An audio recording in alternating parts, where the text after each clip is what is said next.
SEOUL, Reuters, with a tech-savvy population quick to adopt the latest gadgets and a young generation facing dim prospects in the conventional workplace, South Korea has been a fertile ground for virtual currencies. But the country's swift embrace of Bitcoin and other cryptocurrencies has been met with an equally swift backlash by regulators, who have gone so far as to propose outright bans on trading. With markets around the world, South Korea has become a fault line between a generation that sees cryptocurrencies as a way to a better life, and government officials who have likened the market to gambling and warned that it encourages illicit behavior. On Thursday, the Justice Minister, Park Sang-hee, sent global Bitcoin prices temporarily plummeting in virtual coin markets into turmoil when he said regulators were preparing legislation to halt cryptocurrency trading. As of Friday, a petition on the website of the presidential Blue House had drawn more than 120,000 signatures opposing the move. Heavy internet traffic briefly crashed the site. The uprising against the government's plans puts President Moon Jae in a tough spot, and his office was quick to say a ban is just one proposal under consideration. The latest idea to ban it all seems to have come out of a fear that when the bubble bursts and things go wrong, it will be all on the government, said Yoon Chang-yeon, an economics professor at University of Seoul. A better future? With a youth unemployment rate 3 times the national average and a growing income gap between rich and poor, many young Koreans worry about their economic prospects. Tax it as much as you want, but don't shut it down. My life depends on it, one petitioner wrote on the Blue House website. Lee Min-kyung, a 25-year-old student in a Seoul-based graduate school, said she earned about 18 million won, $16,973.93, double her initial investment in Bitcoin. She said the government is showing haphazard responses simply because officials have no idea. They say the purpose of the regulation is to curb speculative moves, but it makes me just think the government simply doesn't understand what the market is. Lee said. More than 30% of 941 office workers surveyed in December by Saramin, a South Korea-based job portal, said they traded cryptocurrencies.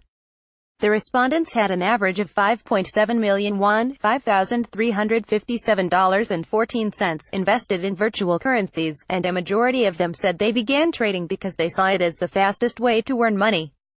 A woman using her mobile phone is reflected on an electric board showing exchange rates of various cryptocurrencies at Bithumb Cryptocurrencies Exchange in Seoul, South Korea, January 11, 2018.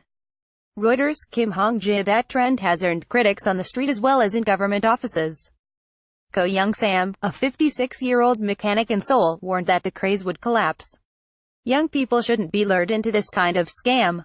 There is always something fishy about things that grow this fast, Ko said. Financial fears. South Korea is not alone in struggling to figure out how to tax and regulate currencies, many of which are designed to provide anonymity for transactions. In September last year, China cracked down on cryptocurrency trading, citing what officials saw as broader risks to the country's economy. As South Korea accounts for about 15% of global Bitcoin trading, according to the website CoinHills.com, how regulators approach the issue will likely have international effects. The local price of Bitcoin in South Korea bounced back on Friday to 19.3 million won, $17,481.20, from as low as 17.5 million won, $16,445.82, according to Bithumb, the nation's second-largest cryptocurrency exchange. On the Luxembourg-based Bitstamp, Bitcoin stood at $13,709 after touching $12,800 the prior day. Park Chung-hoon, an economist at Standard Chartered Bank in Seoul, said, South Koreans find it hard to deal with the jealousy from their neighbors getting rich fast. It is a sentiment echoed by many. Skepticism of get-rich-quick schemes among South Korean officials has colored past forays by international finance into the country. In the mid-2000s, the U.S. private equity fund Lone Star faced raids of its offices and a years-long legal battle with the South Korean government after the foreign fund made millions of dollars buying and selling a controlling stake in a major South Korean bank. That controversy, which raised concerns over South Korean money flowing to foreign entities, is probably among several factors making South Korea officials wary of managing the new breed of markets originated abroad, analysts said.